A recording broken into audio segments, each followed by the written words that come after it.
All right, what's up, everybody? So if you are watching this video, that means that you are currently unable to finish your parachute project in class. So what we're going to do is I've kind of put together a mock parachute for you all to kind of still be able to do the math portion of the actual project. So what you should see on Schoology, you should see a folder that says Mr. Tate's Quarantine.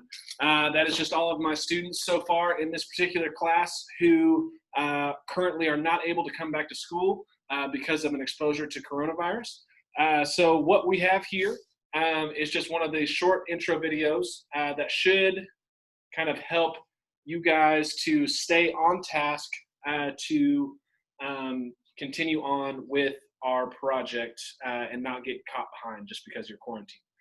So as you guys know, we've been working on a parachute project. Some of you guys may have been able to be here for a little bit of it. Some of you guys may have not been able to get any of it done. So basically, if you have not been here, basically what we've done, it's kind of a lot like the egg drop project, where we are dropping a projectile. We had 4 different projectiles that we dropped. We dropped a golf ball, a basketball, a tennis ball, and a baseball. And we had to design a parachute in order to kind of allow all of that to work well, to drop and hit the ground, not at a very high force. Okay, so kind of the way that we kind of thought about this, we watched a couple of videos on the physics of skydiving and how we actually travel across and above and on top of multiple air molecules. And then we kind of build up what is known as drag, okay? So based upon some of the notions of what's going on here, the big topic of discussion whenever you look at skydiving is this idea of drag. So inside all of the air, as you fall down, you have all these different air molecules. Okay, they're invisible just because it is oxygen, but you can actually harness the power of these air molecules to slow you down. Okay, the easiest way to do so is by using a parachute. Okay, building out a surface area, a flat surface to sit on top of those air molecules in order to push the air up and push the object itself that is falling up as well. Okay, some really kind of some cool stuff here. All right, so what we've done is we went ahead and we dropped each one of the projectiles.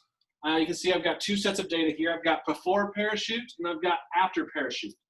Okay, we went ahead and we timed in seconds how long it took for each one of these projectiles to hit the ground from just a static drop, okay, in the rotunda and at the football stadium.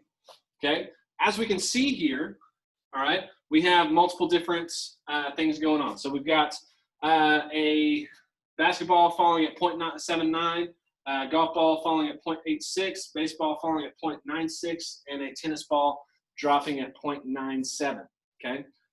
So we've got all those. Then we dropped them out at the football stadium. You can see the different measurements there as well, okay? As you can kind of tell, all right, surface area does play into this just a little bit, okay? As you can see, obviously, the golf ball fell the fastest. It has the smallest surface area. Baseball and tennis ball kind of dropped a little bit at the same rate because they're about the same size. The air resistance of those 2 objects hitting those air molecules was about the same. And then this basketball, this one kind of perplexed us a little bit. So why, you might be asking, why, Mr. Tate, does the basketball obviously has the largest surface area, it's the biggest, but it fell the fastest? Why is that? Well, one of the things that we talked about in one of those videos, the skydiving videos, is you have to also take into consideration mass. So if you look at the different masses of our objects, we see that the basketball is significantly heavier than any of the other objects that we dropped, almost 6 times, okay, as heavy. So we think about this. So if I was to go skydiving, and I'll pick on Cade because he's in class.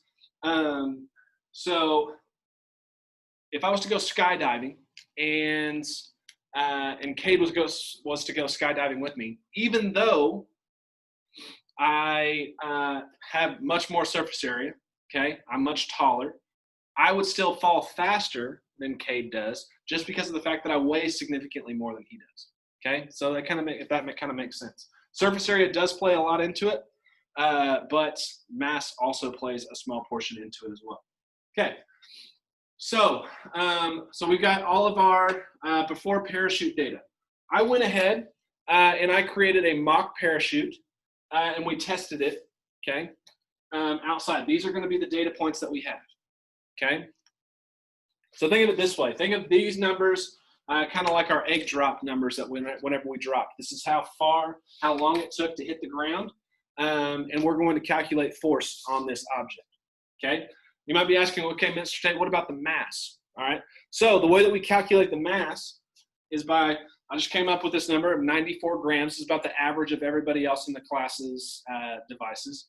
Okay, we got 94 grams. For each one, okay, you're going to take this mass and you're going to add the mass of whatever projectile we would have placed in it, okay?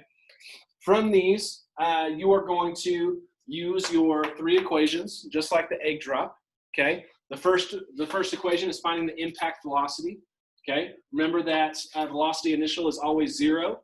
A is going to be negative 9.8 meters per second. Final distance is always 0, and our initial velocity, our initial height is going to be one of these two. Okay, remember these need to be in meters. And then we move on to acceleration. Okay, acceleration is initial velocity minus impact velocity. So what we find up here divided by time. So we'll use these times up here. Okay. And lastly, we've got Newton's second law. Force is equal to mass times acceleration. So we're going to be doing all these, and yes, these should be negative. Okay. So those should be negative numbers. So our goal here, overall goal, is to lower our impact force between before the parachute and after the parachute. So we want our parachute to have done its job and actually lower the impact force. So if I was in this parachute, okay, I would obviously not want to hit the ground as hard as I typically would if I did not have a parachute. So a couple of things there. So I believe that's just about everything. I gave you guys the masses of the different projectiles, the mass of the device that you would use, the before parachute data, the after parachute data, the different heights, and your equations. Okay, so from all of this, you should be able to at least fill out the data tables in the parachute packet, all right? From everything, you should also be able to draw some conclusions and finish out the results and conclusions paper that I provided on that document as well. All right, so keep looking on Schoology. If you're going to be quarantined for a little while longer, I'll post some of the math sections for some of the other projects that we're working on right now. We're moving into a flight and aerospace type of unit. So excited to have you guys back and stay safe.